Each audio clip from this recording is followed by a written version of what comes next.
des mythos, des malhonnêtes, des tintins. Bon, tu vas continuer la vidéo de Denise Bouchéchois. Denise Bouchéchois, force à toi, courage, aux maman, aux moi aussi. Alors, bah publier na logique, na forme, bah publier ma vidéo, non, je pense que tu as été piégé. Ça a été un coup prémédité et préparé. Ils ont utilisé tes faiblesses pour discréditer. Ça se voit. Tous amis, quand tu as vu ma vidéo, ça a été prémédité. Donc, bah, préparer qui court très bien, bah, tu es chicon et au coin, il y a piège. Beaucoup de force à toi, courage. Et ça m'a mamiqué, il faut les gars. Vous moi aussi, relève-toi, affronte la réalité, ça va passer. Et les gars, il faut les gars. Ouais. Donc, voilà, ils ont la vie, il faut les gars. Donc, c'est des petites choses. Vous avez et là, ça n'a pas passé. Tant que bino bana basi na bana nibali. Boya revendre pour bana débattre sur ma sex tape. Je vous trouve bête et idiot. Pourtant, moi, on m'a aux critiquer sex tape, garçon moroboy. Mais ces garçons-là, ils représentent ton corps. Tant que moi, pour le moi aussi. Mais cette fille représente ton corps. Et là, il y a Kabolabino, tu bataille, circonférence, makwanza, vergeture, c'est tout. Là, tous les babouins, on a mon autour, il y a scandale. Mais moi, j'étais choqué. Déjà, avoir vos dents, vos visages, vous êtes d'abord des vilains. C'est très dangereux. Moi, si tu as osé l'ongimabe, c'est différent avec les hommes. Mibala bilongimabe, ça fait peur. Tu te dis déjà ça l'ongimabe na bilamba. Et bon so longo lisko atira lisko bulumbu ko sangisi ne longimabe. Bino basi bozana ba mitema. So zui longi lola lianzi. Lianzi déjà dans la mine lola ba passoir. Ce que zo ce que lianzi, ce qu'on a l'oxo na salité, atira lisko mutakala termina mu lili boy. Bino basi bino. Biloko mususu bo sisaka biloko mususu bo tchaka na munoko. Bino ba fille, vous êtes hypocrite. Quand tu vois un garçon qui pue la gueule, même les filles, tant que déjà moi ça solo mon déjà ceux qui m'honorisent solo. Bon pomme de terre. Vous êtes stressant. Vous êtes hypocrite bino ba fille. J'aime mon homme, mais quand tu aimes ton homme, tu lui dis de ne pas sourire en public. J'aime mon homme, mais papa banaye, papa banazoye, talami no de pas. C'est affreux et horrible. Quand tu es vilain comme Lianzi, au tigalisco mutakala, moi ça joue bébé, j'arrive. Donc, tu as la mapengo, au tali minu, au bandigo kit, au tali mutu. Non, banabasi bozaba soda. Ngamo, bon séjour à Kinshasa, aux tozabi. Mais non. Ma fille, vous êtes les hypocrites. Mon homme, papa yamana. Namona batu basali la ngaba live. Mutakala mais tala, c'est pas pour se vanter. Ngapena nazala sexy. Vous savez les hommes qui s'admirent. Nga nazala pena na sengona siso sur le monde des ara. Oche subwe o miniki, o mi pango jusqu'au la termine qui talata na session procès. Non pas pour le score mafuta. Donc nga mon ami senti ki lombeko nga mon bi wo nzambi wai tu t'admires parce que des gens comme nous comme ça soko moni bateau ba ko venir au sale la rabiso likopa c'est des vilains tout ma kololoko la ba epambe c'est eux qui vont venir critiquer pourquoi bagarso bilongi mabe vous amité mité même mikose mon frère. Aujourd'hui, j'ai parlé avec ma chérie. Aujourd'hui, tout cela, même ça y est.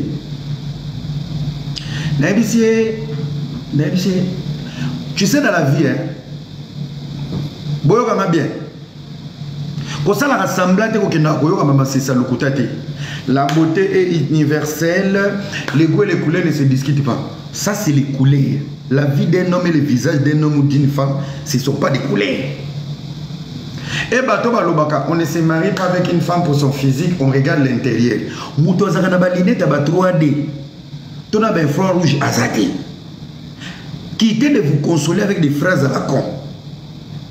Les moches savent que tu es moche. Parce que c'est un état d'esprit. Moi, je suis en agitation. Place Bataba Vandi, tu es moche. Nagina lo belo mo. Nakishasa ndeto kola na bamapango belo mama bino atindi yo. Mais yemo muta memio 9 mois fingi. Tala mutu mabelo la conteneur la police. Maman me abota que a éviter ko za mutu muni. Tele longi mabe mona muke melongi akoko na kufana mboka. Maman na bino a éviter ko za ne longi akoko na bino. Il y a des parents qui ont assumé que na bota mona longi mabe ba finga bino na Kishasa. Okola na mona mutu. Soko komi mukolo. J'ai un message aux vilains et aux moches. Yao yokanga. Mon frère, quand tu es vilain, vous avez une propriété mouké, bino mibali vous avez une manzaka salité, vous avez une genza na mine, vous avez un problème à boxer. Quand tu es en couple, mon frère, tu vis par la grâce de Dieu. Cette femme t'aime. Bozalaga, botambolaka droit. C'est vice versa. Si vous avez tout là, à ozumu moi mobile. Vous avez un problème sur le monde. Vous avez un problème à Makolominen. Si vous avez un mobile, tu vis par la grâce. Si la mavanda kimia. Ma ben abino. C'est les vilains qui ne sont pas propres. Il va puiser la confiance dans la vie d'une femme et c'est lui qui est infidèle. Si tu as un mari vilain, sale, il est infidèle. Natindi Ochuba Mbeli. Pour ami lingité, nana ozoy. Pour que ça va faire sous bazaka kele. Et na oti rendez-vous garçon na solo munoko solo shimbo. Surtout batu bamila kadiamba. Sangisa gui solo ya diamba na canette.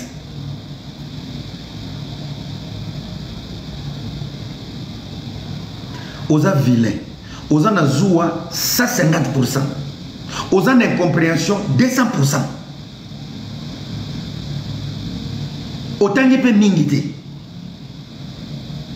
Au soit n'a l'occasion de rire. Et bon, on a bilinga linga. Mais tu es en couple dans la vilaineté. Donc, vous avez quand c'est fourran di mayo, batunyo sur la bande par ondemo. Au comme un pays yanki. Nazongi na bana basi. Mi bali bazo vandate. Propriété mouké. Solo monolobi ngaye. Buvandi na salon. Oketa la mutu na ndaku na ye. Oti ko suba me. Ozotune ba poubelle eza. Te poubelle eza vide. Nazo ondie solo biloko. Ondie poubelle eza na salon. Nzoka poubelle ya mwana munoko ni zotalo. Siko ndaku abato. Okokate mâchoire. Okende kubwaka. Ou tu fais comment? Écoutez maintenant plus grave. C'est toi qui n'es pas propre. C'est toi qui es sale. Tu pues la gueule.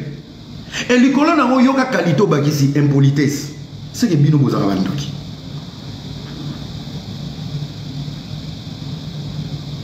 Bino bozara bandoki. Des choses en a un inconvénient. Les colons inconvénient bakisi sorcellerie, n'impolitesse. Bino bobi lingate.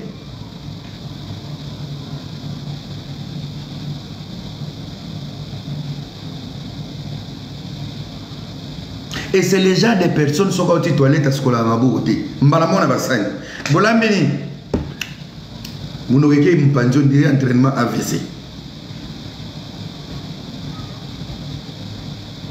Siko yebisanga. Oko kende couple mususu boy, okoti couple basé incompatible. Moi c'est qui toko mobali vilain. Tuna problème ezani. Soki moi ça bandi ba rapport, okanza détournement na Kongoti. Papa na ngai ata yo moko soka bimi alala kalibanda soka bimi tout le temps zonga na ba rouge à lèvres ba préservatif na ba poche na so comprendre te toza na bébé awa tala siko nguma ngwazo talo mais nazo mobile tala longi lo armoire tala siko yo belle fille ozo se plaindre na ba comportement na lobi ezaka nini yango vous qu'est-ce qui vous ramène dans qu'est-ce qui vous ramène dans une relation? Qu'est-ce qui vous ramène dans une relation? Boza, beaucoup de gens qui ne fêtent ensemble.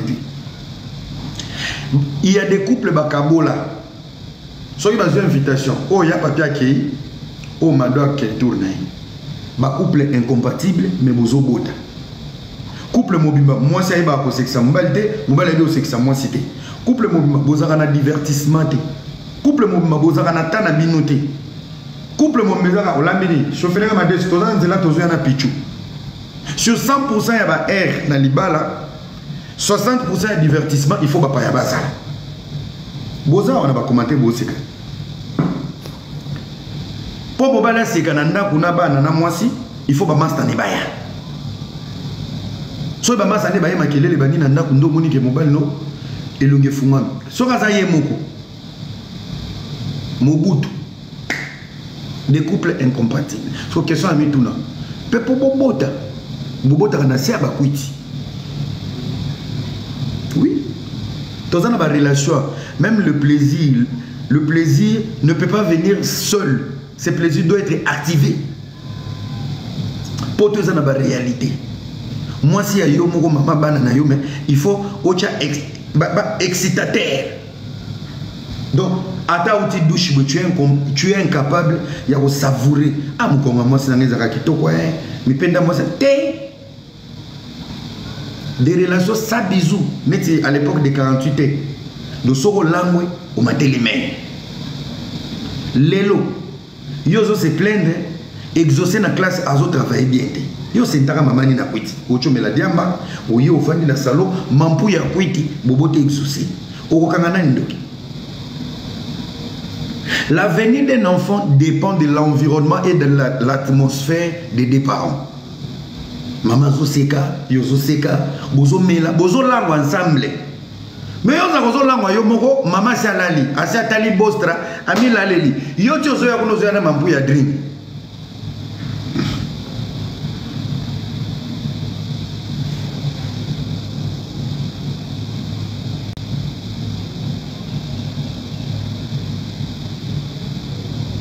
Les amis tapotés. Oh, ni na sur TikTok, il faut couper les lives. Couper les lives, pourquoi? Tapotez d'abord. TikTok, le va couper les lives. Tout ça, mais bibi no père. Power on. Bluetooth mode. Bon, tapotez d'abord là-bas. Device paired. Conseil fait pour yo la binoté. TDN Design, nakata bakatanga na peso mbote depuis Lubumbashi mon frère. Yo y a pas l'un. Vous comprenez? Bon tapoter dans. Merci beaucoup Léonce Larose. Tapotez d'abord vous tous là, vous êtes presque 1000 personnes et tapotez massivement, c'est quoi ça? Rio yo tindi cadeau à maman te hein. Apollo vous amour na naï. Maman fête anniversaire à Dubaï au tindi cadeau te Rio Keba. Keba. Yo na Alice au tindi cadeau te. Keba na zo bisa yo. Vous avez un problème sérieux. Tapotez les amis, tapotez. Vous comprenez? Nazoyebi Sabino, tous un couple moko est compatible. Comment beaucoup bakisa? Nanobi bon diminuer biso péchage. Des choses qui toko mingité mozaka précieuse. Des choses qui toko mingité osa sous salité. Des choses qui toko mingité mais autant peu bien té. Makelele nyoso ba débat. Non. Ma chérie, il y a beauté et beauté. Quand tu sais que Dieu ne t'a pas donné, il y a ébélé extérieurement, travailler intérieur. Travailler intérieur. Je fais des gros bisous à toutes les femmes. Oyo, bakola qui n'esprit à beauté te. Bakola yi lokola mibali. Bakembala bobo pas à kene ba classe. Tu sais des fois c'est bien que moi na yeba qu'elle est belle. Mais bon orienté na carte éducation mo il y a réussite. Vous savez pourquoi des belles filles aujourd'hui échouent aussi? Alati confiance à Kitoko. Traumatise ou traumatiser génération d'adolescence. Amimia Motina Kimukolo. Il y a un vrai chéri à Tangate, mal éduqué, l'olendo dans l'olendo, au vent dans les balandines. Moi, je ne peux pas qu'on soit là. Non, moi, franchement, je ne sais pas les simbito qui y a. Il y a des bazo kende. Bazo revoir le moteur na yo. Likolo na mo zo bota. Likolo na mo age zo kende. Tampo ezoya. Bichanja chanja père moko yebela. Quand tu n'es pas belle physiquement, sois belle intérieurement. Ça veut dire quoi? Je ne suis pas belle comme tout le monde, je ne suis pas beau comme tout le monde. Mais ma beauté peut venir des études. Va étudier, va te former, va te spécialiser. Ça fait partie de ta beauté. Vous comprenez? Ça fait partie de ta beauté.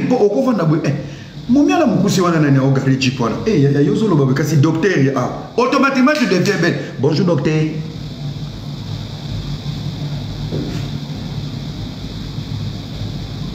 Tous les gouverneurs mongo na Congo azara handicapé. Tala soki yo ye gozombongo na banki et que yazo kota ba sécurité bazo panza ba okobosa na handicapé. Ye wana tu oublies même qu'il est en train de boiter. Automatiquement tu vois la qualité qu'il a. Fonction. Qui es-tu? Ça fait plaisir. C'est qui ta femme? C'est qui ta copine? Elle fait quoi dans la vie? Je peux voir sa photo.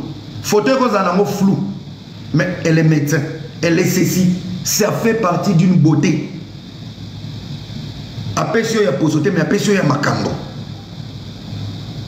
Et en plus, la meilleure des beautés, ce n'est pas la beauté physique. C'est la beauté à investissement. Ça veut dire diplôme, il y a docteur et nous n'a été. Mais pour ce moi, c'est métis et non naka. Diplôme, il y a avocate et nous n'a été. Mais bois noir et bimisaka tampo le la coco sompo. Oh, yeah. Tu m'as investi. L'investissement, au-delà d'être belle, oui, avant la beauté extérieure, il y a option. Mais il y a option non démarrer. Comment faire décoller l'option? Il y a un moment où tu gagnes. Tu comprends que je suis dans les paramètres qui le oui, je suis bel homme, je suis tatou. Mais si tu es dans les droits chemins.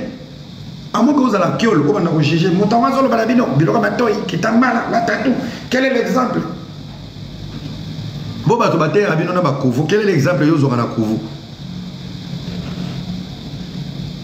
Les amis, tapotez d'abord là-bas. Tapotez.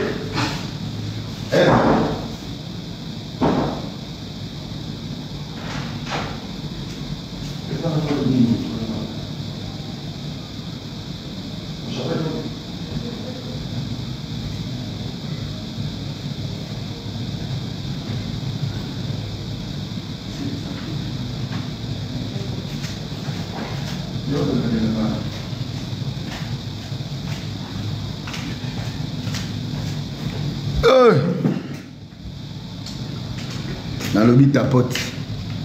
Tapoter là-bas. Voilà. Bon. Ça vient, hein, vous comprenez rien. Faut yoka.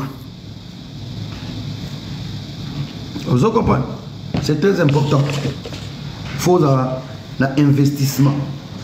Beauté est la beauté. Moi, c'est qui est vide. Vous avez vide.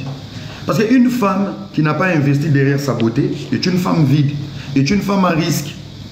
Ça veut dire que moi, si il y a un moment où on va investir dans la beauté, rôle dans les années.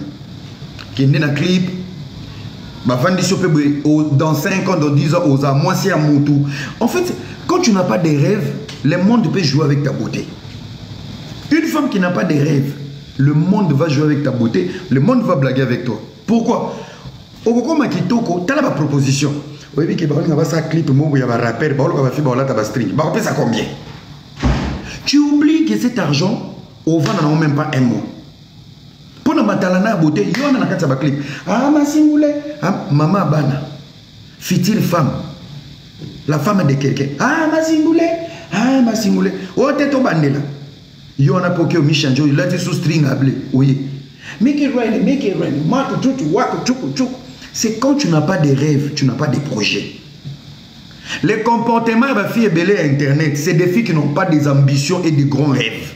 C'est pour ça que vous êtes comme des salopes, des idiotes, parler des bêtises, parler des conneries. C'est ça, c'est les arabes manquent, il y a un objectif. Une femme qui n'a pas des objectifs, c'est Azal rôle en bois. Moi, il y a une place à Zo Kendete, moi, vivre le rôle en Nyama. Comment on rééduquer même un bois, assis, debout, là-bas, attaque. Nambois, comme il faut éduquer. Une femme qui n'a pas des objectifs, une femme doit avoir des objectifs.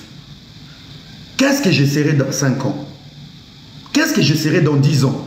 Ça veut dire une femme qui projette son esprit dans l'avenir, ça permet à cette femme d'avoir un comportement oyo et qu'on mettrait en cause de. Ça veut dire, nalinga alibal. Quel est le comportement que je dois appliquer sur les réseaux et ma manière de me comporter par rapport à l'ibala?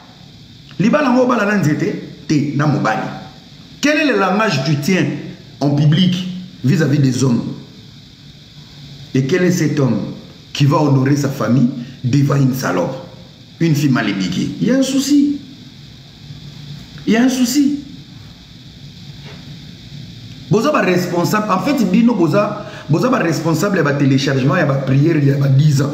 Colon a débloqué mariage. Colon a débloqué mariage. On a débloqué on est bozo baby samo lelo. Une femme sans objectif, ta beauté c'est pour la bêtise. Bobando souga na ba clip. Ozanga métier. Babenge publicité, oui. Babé hermo comme chroniqueuse, hermo comme journaliste, tu seras déséquilibré parce que tu n'as pas des objectifs. Tu n'as pas des objectifs. Imaginez-vous, fille aux en bassin, bazo qui nous vend son clip au monde entier, combien? Donc, Zegebe Oyo, merci Fabien. Zegebe Oyo, il fallait au bomba on a les balles et bangi saramobali. Et je vais vous expliquer encore quelque chose qui est spirituel. Oyebi nzoto oyo batu ba monaka souvent. Nzoto imona na pamba pamba, surtout mutakala et moi aussi. Le corps d'une femme est un charme moko spirituel. Vous savez pas? Nzoto ya moi aussi, ils ont un charme spirituel. Soki obandi ko utiliser charme wana. Awa, mafute longwaka. Il y a un moment où moi, si à Ndumba, moi, si à Moboulou, je vous dis, chaque partie, il y a corps humain, il y a moi, si. Kobandana mi pende, bas ventre, bas awa, izalaka na charme. Soki otika ka bas ventre libanda, obaluki odendi otiki mi pende libanda, et que okuti 5 commentaires, 7 commentaires. Ma chérie charme koufi. Les cuisses d'une femme doivent traumatiser les hommes. Le bas-ventre d'une femme doit gêner les hommes. Ce qui est comme normal, ça veut dire qu'il y a un souci. Il y a un moment où il y a un trop. Bazar en fraîcheur, trop sexy, trop sexy. Trop sexy pour ton homme, c'est bon. Mais si on a ici habitude et comme vulgaire, aux hommes, s'ils s'acharment, ils protègent yango. Il y a une fille qui a l'habitude de souvent, même dans la piscine, elle est différente de tout le monde. Tu sens que mes peines sont ainsi. Ils ont l'habitude de faire des et ça n'a pas été. Mais yo, tina le lème, mais ça n'a pas été. Il faut avoir des objectifs. Il faut avoir des objectifs. Kitoko commission Zoba. Non. Kitoko ya moi si il faut échanger aux vies. Kitoko ya moi si il faut échanger aux vies. La beauté d'une femme doit échanger la vie. Une femme belle qui est bénie, sa beauté lui change de vie. Au sommet de la mobile bali au penabo aux années diplôme, tu vas pas travailler. T'as la jalousie et avantage qu'on est capable vilain. Allô Zana. Nabadani. Hein? Elsa, Yazo, viens parler avec Alissa. Allô, Ozavanin. Oui, Olobin. Ok. Attends. Allô, papa? Oui, je te rappelle, parle avec Tata Elsa. Allô? On comprend? Allô, Ozavanin. Bosani. Moninga mobile, jalousie naïe. Aïe, moi, je suis jaloux. Ta beauté peut me tuer. Reste à la maison. C'est lui qui ramène tout. Mais toi, tu as une jalousie démoniaque. Aux vilains, on a l'arté, aux incompréhension. Donc, nous sommes bien à Katino. Et c'est toi encore qui est infidèle. Bon, remarquez, ma couple, moi, ça qui toque, mbala, ça qui toque, mouta, ça bizarre, ma beka, oya mouindo. Oya, kubuka. Au dans la relation, mon garçon, moi, boga, azon, momi, mon boya, moi, la plus têtue, la plus impolie de la maison, c'est la vilaine là.